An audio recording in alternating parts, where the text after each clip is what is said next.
Welcome back to all of you guys. Welcome in another video of MSc biology. Hopefully कि आप लोगों ने अपना गेट का रिजल्ट देख लिया होगा। और जो लोग एलिजिबिलिटी जो क्राइटेरिया है, दैट मीन्स जो कट ऑफ है, अगर उससे ज़्यादा उनके मार्क्स अगर आ रहे हैं और अगर वो एग्जाम में क्वालिफाई हैं तो फिर उनको सब लोगों को बधाई ढेर सारी। Congratulations to all the candidates who qualify GATE examinations. सबसे बड़ा सवाल यहाँ पर आता है कि गेट का आपने एग्ज़ाम दिया और गेट का आपने स्कोर भी आपने देख लिया और आपने देख लिया कि आपका जो गेट का एग्ज़ाम वो क्लियर हो चुका है। गेट के एग्ज़ाम्स के या गेट के स्कोर कार्ड के बेसिस पे आपके पास क्या-क्या अपॉर्चुनिटी हैं, क्या-क्या चीज़ें आपके लिए अब ओपन हो जाती हैं, ये सबसे बड़ा कैच होता है। मोस्ट ऑफ द टाइम पे कैंडिडेट्स को ये पता नहीं होता कि उनके पास गेट का जो सर्टिफिकेट है उसकी इम्पोर्टेंस क्या है, उसको लेकर के वो कहाँ पे जा सकते हैं, क्या-क्या चीज़ें उनके लिए ओपन जो डोर है वो ओपन हो चुकी है। आज की इस वीडियो में टोटली हम लोग बात करेंगे career opportunities after clearing GATE examinations life science field से। अगर आपने लाइफ साइंस की फील्ड में या आपने गेट बायोटेक्नोलॉजी में दे रखा है या आपने गेट इन्वायरमेंटल साइंस में दे रखा है, अगर आपका गेट का एग्जाम क्लियर हो चुका है तो आपके लिए क्या क्या अपॉर्चुनिटीज़ हैं, कहाँ कहाँ पे आप जा करके उस गेट के स्कोर कार्ड के बेसिस पे अपने करियर को ऑप्ट कर सकते हैं, इस रिगार्डिंग में आज हम लोग यहाँ पे बात करने वाले हैं। जैसा कि आपको यहाँ पे कंटेंट भी दिखाई दे रहा है कि आप पोस्ट ग्रेजुएट एंट्रेंस एग्जाम में भी पार्टिसिपेट करके आप उसको मास्टर डिग्री कर सकते हैं। फिर उसके बाद आपको पब्लिक सेक्टर के बारे में बताया जाएगा, फिर PhD entrance exam, research opportunity and फिर MNC job and teaching job के बारे में भी हम लोग बात करेंगे। सो बेसिकली ये वीडियो जो है वो टोटली इस चीज़ पे फोकस्ड है कि अगर आपके पास गेट आपने क्वालिफाई कर लिया, जैसा कि अभी रिजल्ट पब्लिश हुआ है तो आपने होपफुली देख लिया होगा। अब आपको गेट का सर्टिफिकेट जो मिल गया है, स्कोर कार्ड मिल गया है, उसको लेकर के आप कहाँ जाना चाहेंगे या फिर क्या कर सकते हैं, क्या क्या पॉसिबिलिटीज़ हैं, किस किस फील्ड में, किस किस एरिया में आप अपना करियर बना सकते हैं, उसके बारे में हम लोग यहाँ पे बात करेंगे। नंबर पहला आपको यहाँ दिखाया जा रहा है पोस्ट ग्रेजुएट एंट्रेंस एग्जाम के बारे में, जो कि एमटेक या एमई और लाइफ साइंस के फील्ड में होता है। तो बहुत सारे आईआईटीज़ हैं जहाँ पे आपके मास्टर्स प्रोग्राम्स होते हैं जो कि गेट के स्कोर के बेसिस पे लिया जाता है। अगर आपके पास अच्छा खासा गेट का स्कोर है, अबव 95 परसेंटाइल अगर आपने स्कोर किया हुआ है, तो फिर उसके बेसिस पे अलग अलग जो आपके आईआईटीज़ हैं वहाँ पे अलग अलग प्रोग्राम्स चलते हैं। उन प्रोग्राम्स में जाकर के एडमिशन ले सकते हैं और अच्छी बात ये होती है कि उन प्रोग्राम्स में फिर आपको वहाँ पे एज अ फेलोशिप के फॉर्म में आपको पैसा भी पर ईयरली के बेसिस पे दिया जाता है। तो यहाँ पे कुछ लिस्ट किया है मैंने कि कौन कौन से वो आईआईटीज़ हैं जहाँ पे आपको कुछ प्रोग्राम्स चलते हैं। जैसे आईआईटी खड़गपुर है जहाँ पे आपका 4 ईयर का बीटेक कोर्स चलता है एग्रीकल्चर एंड फूड इंजीनियरिंग में, आप उसमें एडमिशन ले सकते हैं। अगर आप अपने आप को एग्रीकल्चर के फील्ड में अपना करियर ऑप्ट करना चाहते हैं तो ये अपॉर्चुनिटी आपके लिए अच्छा रहेगा। फिर वहाँ पे बायोटेक एंड बायोकेमिकल इंजीनियरिंग में भी 4 ईयर का बीटेक होता है। ऐसे ही आपका आईआईटी खड़गपुर में ही 5 ईयर का एमटेक डुअल डिग्री होती है, जो कि एग्रीकल्चर फूड इंजीनियरिंग में, आपका फूड प्रोसेसिंग इंजीनियरिंग में, फार्मा मशीनरी पावर में, एक्वा कल्चर में, एग्री सिस्टम में, लैंड वाटर रिसोर्सेज इंजीनियरिंग में, इन सारे अलग अलग एग्रीकल्चर के जो अलाइड ब्रांचेज हैं उन सब में आपका एमटेक की डुअल डिग्री आपको देता है आईआईटी खड़गपुर। राइट, वैसे ही आपका मास्टर डिग्री जो है मीन्स एमएससी भी है 2 ईयर्स का। वहाँ पे आईआईटी खड़गपुर में केमिकल एंड मॉलिक्यूलर बायोलॉजी के नाम से आपको सर्टिफिकेट मिलता है। मीन्स आपका जो डिग्री होगी वो केमिकल एंड मॉलिक्यूलर बायोलॉजी में होगी, न्यूक्लियर मेडिसिन में होगा, मॉलिक्यूलर मेडिसिन में होगा, माइक्रोबायोलॉजी में होगा। मॉलिक्यूलर मेडिसिन अपने आप में बहुत काफ़ी आज के डेट में बूम करने वाला सब्जेक्ट है और इस पे आपकी जो मास्टर डिग्री के बाद आपको पीएचडी जो करना होता है उसके लिए अपॉर्चुनिटी बहुत ज़्यादा बढ़ जाता है, क्योंकि जितने भी ड्रग डिस्कवरी के काम जिनका काम जो लोग रिसर्च करना चाहते हैं ड्रग डिजाइनिंग पे, ड्रग डिस्कवरी पे, उनके लिए मॉलिक्यूलर मेडिसिन का जो कोर्स है वो बहुत ही अच्छा होता है। 3 ईयर की भी एमएससी होती है मेडिकल फिजिक्स में। आप उस जिनका इंटरेस्ट थोड़ा सा फिजिक्स वाले डिपार्टमेंट में है, मतलब फिजिक्स के एरिया में वो काम करना चाहते हैं, तो वो यहाँ पर आप एडमिशन ले सकते हैं। तो आपके पास जो गेट स्कोर का कार्ड है, आपको वो स्कोर कार्ड काफ़ी सारे अपॉर्चुनिटी को ओपन करता है और आपके पास बहुत सारे प्लेटफॉर्म अब रेडी हो गए हैं जहाँ पर आप अपना उनका जो प्रोसीजर्स है उनको फॉलो करके वहाँ अप्लाई कर सकते हैं और फर्दर अपनी कैरियर में वो चीज़ें ऑप्ट कर सकते हैं।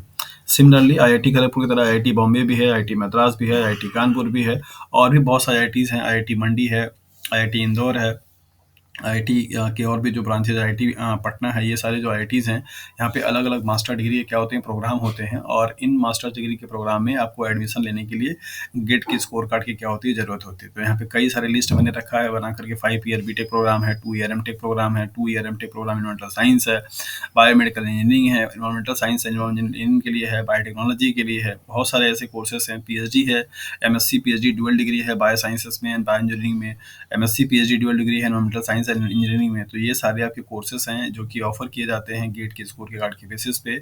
सो जो भी कैंडिडेट अभी जस्ट एमएससी पास आउट करके उन्होंने गेट का एग्ज़ाम दिया था, जो कि या फिर अगर उनके पास बीटेक था और उन्होंने गेट का एग्ज़ाम दिया था, तब उनके लिए अपॉर्चुनिटीज़ बढ़ जाती है कि आप जाकर के यहाँ पे इन सारे आईआईटीज़ कॉलेजेस में, हर आईआईटीज़ का अपना क्या होता है, कट ऑफ होती है स्कोर का, गेट की स्कोर कार्ड का। जैसे मान लीजिए कि 95 से स्टार्ट होता है, तो 95, 96, 98, 99 अलग-अलग आईआईटीज़ का अपना अलग-अलग क्या है कट ऑफ है। आपको वहाँ पे देखना पड़ता है कि हाँ, कितने परसेंटाइल वाले के गेट के स्कोर को वो लोग इनटेक करते हैं, एडमिशन लेते हैं, तो उसके बेसिस पे आपको यहाँ पे एडमिशन मिल जाता है। तो ये आपका आईआईटी बॉम्बे है, आईआईटी मद्रास है, आईआईटी कानपुर है, आईआईटी खड़गपुर है, ऐसे कई सारे आईआईटीज़ के इंस्टीट्यूट्स हैं जहाँ पर आपको गेट के स्कोर कार्ड के बेसिस पे एडमिशन्स मिलता है मास्टर डिग्री के प्रोग्राम में, as well as dual degree जो होती है, दैट मीन्स मास्टर और पीएचडी आपका जो हो रहा है उसमें भी आपको एडमिशन मिल जाता है। तो उनके लिए आपका अच्छा रहता है। जो कैंडिडेट्स अब मास्टर डिग्री करने के बाद जिन्होंने अपना गेट का एग्ज़ाम दिया हुआ था और अब वो चाहते हैं कि वो सोर्स ऑफ इनकम बने, पैसा कमाना चाहते हैं, उनकी अब कंडीशंस ऐसी नहीं है, या फिर वो इंटरेस्टेड नहीं है फर्दर आगे आगे चल कर के स्टडी करने के लिए, रिसर्च करने के लिए, आप एमटेक करने के लिए। तो उनके लिए आपका ये जॉब की अपॉर्चुनिटी है, पब्लिक सेक्टर अंडरटेकिंग, पीएसयू कहते हैं। ये इंडिया की बहुत ही एक लीडिंग और बहुत ही बड़ी एक सेक्टर है जहाँ से कि बहुत सारे आपको जॉब दिए जाते हैं। और इन पीएसयू का क्या होता है ना, कि जितने भी आईआईटीज़ कॉलेजेस होते हैं, आईआईटी इंस्टीट्यूट्स होते हैं, उनसे एमओयू होती है, मीन्स अंडरटेकिंग होती है, साइन किया रहता है इनसे, उनका उनका कोलैबोरेशंस रहता है कि वहाँ के लोगों को ला कर के ये अपना जॉब ऑफर करते हैं। तो पीएसयू आपका जो है वो एक पब्लिक के लिए जॉब प्रोवाइड करने का काम करती है। कई सारे पीएसयूज़ के सेक्टर का यहाँ पे नाम लिस्ट किया गया है, आप इसको देख सकते हैं। जैसे मेकॉन लिमिटेड है, फिर पावर ग्रिड इंडिया है, इसके बाद फिर आपका हैवी इंजीनियरिंग कॉर्पोरेशन लिमिटेड है, फिर भारत पेट्रोलियम कॉर्पोरेशन लिमिटेड है, गैस अथॉरिटी ऑफ इंडिया गेल जिसे आप बोलते हैं, Hindustan petroleum corporation limited HPCL है, और भारत इलेक्ट्रॉनिक्स लिमिटेड भेल है, national thermal power corporation NTPC है, भारत हैवी इलेक्ट्रॉनिक लिमिटेड भेल है, इसके बाद Bharat immunological and biological corporation ये है। ये सारी जो आपके पास पीएसयूज हैं, यहाँ पे आपको जॉब निकलती है यहाँ पे। और इसके बाद Indian vaccine and corporation limited है, फिर इसके बाद biotechnology industry research assistant council है, ये है। ये इन सभी पीएसयूज में आपको जॉब करने के लिए पहले अपने गेट के स्कोर के कार्ड के बेसिस पे यहाँ पर रिक्रूटमेंट निकलती है। तो पहले आपको वहाँ पे जाकर के इंटरव्यू देना होता है। इंटरव्यू के बाद फिर इनका आपका ग्रुप डिस्कशन होता है, ग्रुप टॉक होता है। तो इनके सिलेक्शंस के प्रोसीजर थोड़े से रिगरस होते हैं, आपको उन सारे फेजेस से गुजरना होता है। देन आफ्टर आपको यहाँ पे क्या होती है, जॉब मिलती है। तो ये जो पीएसयू सेक्टर है वो बेसिकली आईआईटी जो इंस्टीट्यूट्स होते हैं, इनसे इनका क्या होता है, कोलैबोरेटर होता है। और आपके पास अगर गेट का स्कोर कार्ड है, तो आप गेट स्कोर कार्ड के बेसिस पे इन सारे पीएसयू सेक्टर में निकलने वाले जो अपॉर्चुनिटीज़ होती हैं कैरियर का, वहाँ के लिए फॉर्म अप्लाई कर सकते हैं, इनका इंटरव्यू दे सकते हैं, ग्रुप डिस्कशन होता है, ग्रुप टॉक होती है, तब जाकर के आपका क्या होता है, सिलेक्शंस होते हैं। सो जो लोग अब जॉब करना चाहते हैं, जो लोग अब सोर्स ऑफ इनकम बनना चाहते हैं अपनी फैमिली का और खुद के लिए पैसा कमाना चाहते हैं, अगर उनको आगे कंटिन्यू स्टडी नहीं करना है, तो वो पीएसयू के सेक्टर के लिए देख सकते हैं। इनके अलग जितना भी यहाँ पे नाम मैंने लिस्ट किया हुआ है, आप इनके खुद के पर्सनल वेबसाइट पे जाकर के इनको विजिट कर सकते हैं, देख सकते हैं। वहाँ पे आपकी वैकेंसी जो आती है तो पता चलता रहता है। इसके साथ साथ में आप गेट स्कोर कार्ड के बेसिस पे पीएचडी के में एंट्री कर सकते हैं। और ये पीएचडी आपके सिर्फ इंडिया में ही नहीं, अब्रॉड भी आप कर सकते हैं। बहुत सारी यूनिवर्सिटीज़ हैं अब्रॉड में जो कि गेट के स्कोर कार्ड के बेसिस पे करते हैं। नॉर्मली अगर आप इंडिया से बाहर पीएचडी करना चाहते हैं, तो आपको एक एग्ज़ाम क्वालिफाई करना पड़ता है, इसका नाम है जीआरई, राइट। जीआरई एग्ज़ाम आपको क्वालिफाई करना पड़ता है, तब जाकर के आपको क्या होता है, इंडिया से बाहर अब्रॉड में पीएचडी में एडमिशन मिलता है। लेकिन बहुत सारे ऐसे यूनिवर्सिटीज़ हैं जो कि गेट के स्कोर कार्ड के बेसिस पे क्या करते हैं, इंडियन कैंडिडेट्स को पीएचडी एडमिशन दिलाते हैं। उनके लिए जीआरई एग्ज़ाम क्वालिफाई करने की ज़रूरत नहीं पड़ती है। तो आप चाहें तो नेट पे सर्च कर सकते हैं abroad PhD admissions based on the GATE score card, तो आपको लिस्ट निकल कर के आ जाएगी। आप वहाँ पे देख सकते हैं कि कौन-कौन से ऐसी यूनिवर्सिटीज़ हैं जहाँ पे आप गेट के स्कोर कार्ड के बेसिस पे पीएचडी एडमिशन ले सकते हैं अब्रॉड में, राइट। इंडिया में आपके पास अपॉर्चुनिटी बहुत अच्छी हो जाती है। आप आईआईटीज़ के कॉलेजेस में, इसके बाद सीएसआईआर के जो फंडेड होते हैं वहाँ के कॉलेजेस में या यूनिवर्सिटीज़ में आप अगर आईआईटीज़ भी जाते हैं तो वहाँ पे भी आपको अपॉर्चुनिटी मिलती है। और इसके बाद रिसर्च इंस्टीट्यूट्स में जाते हैं तो वहाँ पे भी आपको मिलता है। तो अब गेट के स्कोर कार्ड के बेसिस पे अच्छी बात यह है कि आपको फाइनेंशियल असिस्टेंस भी दिया जाता है, जेआरएफ के इक्विवेलेंट। जितना आपको सीएसआईआर, आईसीएमआर के द्वारा मिलने वाला जो फेलोशिप होती है, वही सारा फेलोशिप आपको गेट के स्कोर कार्ड पे मिलता है। अगर आप उस गेट के स्कोर कार्ड के बेसिस पे किसी आईआईटीज़ कॉलेजेस में जाकर के एडमिशन लेते हैं पीएचडी में, तो आपको जो जेआरएफ की फेलोशिप होती है 31,000, वो आपको पैसा क्या है, आपको मिलता है। तो इस गेट के स्कोर कार्ड के बेसिस पे आप पीएचडी में भी एंट्रेंस मीन्स पीएचडी में भी एंटर कर सकते हैं, इंडिया में भी कर सकते हैं और अब्रॉड भी कर सकते हैं, राइट। तो इंडिया में जाने के लिए आपके पास आईआईटी कॉलेजेस हैं, अब्रॉड जाने के लिए आपके पास यहाँ पे यूनिवर्सिटीज होती हैं जिनको आप जाकर के सर्च कर सकते हैं, देख सकते हैं कि कौन कौन सी यूनिवर्सिटी है जो कि गेट के स्कोर कार्ड के बेसिस पे पीएचडी में क्या करती है, अपॉर्चुनिटी देती हैं एडमिशन लेने के लिए।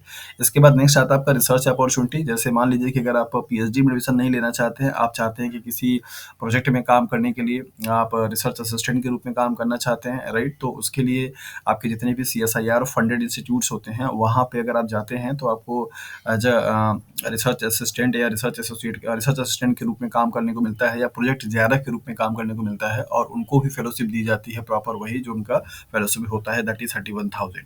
तो अगर आप पीएचडी नहीं करना चाहते हैं, आपकी टेम्परामेंट सिर्फ रिसर्च करने का है, तो आप प्रोजेक्ट ज्वाइन कर सकते हैं और गेट के स्कोर कार्ड के बेसिस पे आप प्रोजेक्ट भी आपको मिल जाता है। एमएनसीज कंपनी, मल्टीनेशनल कंपनी जो होती हैं ये बहुत सारी हो सकती हैं, जैसे लाइक फार्मास्यूटिकल कंपनीज है और इंडस्ट्री है आपके जहाँ पे क्वालिटी कंट्रोल वाला काम होता है। तो ये सारे जो एमएनसीज कंपनी होती हैं जॉब ऑफर करती हैं, और इनके लिए जो जॉब ऑफर आता है वो गेट के स्कोर कार्ड के बेसिस पे होता है। अगर आपका गेट का जो स्कोर है काफ़ी अच्छा रहा है, अच्छे स्कोर आपने कर रखे हैं, तो इनके बेसिस पे आपको एमएनसीज कंपनी में जॉब भी अच्छे से मिल जाती है और आपको अच्छा खासा पैसा भी मिलता है उस जॉब के लिए। इसके बाद नेक्स्ट आपके पास आता है टीचिंग जॉब। आप अगर चाहें तो गेट के स्कोर कार्ड के बेसिस पे जो भी आपके टेक्निकल कॉलेजेस होते हैं बीटेक और एमटेक वाले, वहाँ पर जाकर के आप टीचिंग भी कर सकते हैं अपने सब्जेक्ट का। जैसे सपोज अगर आपने मास्टर डिग्री किया हुआ है और आपके पास गेट स्कोर कार्ड है, तो आप जाकर के बीटेक बायोटेक्नोलॉजी वाले को, बीटेक वालों को पढ़ा सकते हैं। या फिर आपका जो ऐसे डिग्री कॉलेजेस होते हैं जहाँ पे बायोटेक का कोर्सेज चलता है, वहाँ पे भी आपके गेट के बेसिस पे वो लोग रख लेते हैं, आपको पढ़ाने को मिल जाता है। तो इस हिसाब से आपके पास गेट के स्कोर कार्ड के बेसिस पे कई सारे अपॉर्चुनिटीज़ जो हैं वो ओपन हो जाती हैं आपके मास्टर डिग्री में एडमिशन लेने के लिए, पीएचडी एंट्रेंस, पीएचडी में एडमिशन करने के लिए, मीन्स रिसर्च में जाने के लिए, आपको प्रोजेक्ट ज्वाइन करने के लिए मिल जाता है, एमएनसी कंपनीज में जॉब करने के लिए मिल जाता है, पीएसयूज में आपको जॉब करने के लिए मिल जाता है, टीचिंग जॉब की अपॉर्चुनिटी बढ़ जाती है। सो गाइस, अगर आप लोगों ने मेहनत करके एग्जाम्स को क्वालिफाई किया है तो इन सारे फील्ड को, जैसा कि मैंने आपको यहाँ पे डिस्कस किया, इनको एक्सप्लोर कीजिए। इनके बेसिस पे आपको कहीं ना कहीं अपॉर्चुनिटी मिलेगी एज अ करियर के लिए। और अगर आपको फर्दर कोई, अगर आपको इन चीज़ों को सर्च करने में, इन चीज़ों के बेसिस पे अगर आपको कुछ नीड हो रही है तो आप कमेंट बॉक्स में ज़रूर पूछें, आपकी हम हेल्प करेंगे। और आप अपने उस गेट के स्कोर कार्ड को अच्छे तरीके से यूटिलाइज कर सकें। सो आप सभी लोगों को ढेर सारी बधाई, कॉन्ग्रेचुलेसन्स टू ऑल जिन्होंने एग्ज़ाम्स को क्वालिफाई किया, और उन लोगों को भी जिन्होंने एग्ज़ाम अभी इस बार क्वालिफाई नहीं कर पाए हैं, तो नेक्स्ट टाइम के लिए कोशिश करें। आपको कभी भी अपने आप को डिमोरलाइज नहीं करना है। नेक्स्ट टाइम आप तैयारी करेंगे, जो आपकी कमियाँ रह गई, जो आपकी लैकिंग रह गई, उन पर आप फोकस कीजिए और आपका एग्ज़ाम नेक्स्ट टाइम पे ज़रूर क्लियर हो जाएगा। और जिन लोगों ने क्वालिफाई तो किया बट उनके मार्क्स अच्छे नहीं आ पाए, अच्छी परसेंटाइल नहीं बन पा रही है, तो अपने आप को खुद को फिर से नेक्स्ट टाइम के लिए एग्जाम्स दें और अच्छा स्कोर लेकर के आएँ। अगर आप अच्छा स्कोर करते हैं गेट के एग्जाम में तो आपको अपॉर्चुनिटी जो है वो ज़्यादा मिलती है। सो आज के लिए इतना ही। Thank you for watching this video. Hopefully कि आपको ये वीडियो काफ़ी हेल्प करेगा आपके करियर अपॉर्चुनिटी को ऑप्ट करने के लिए।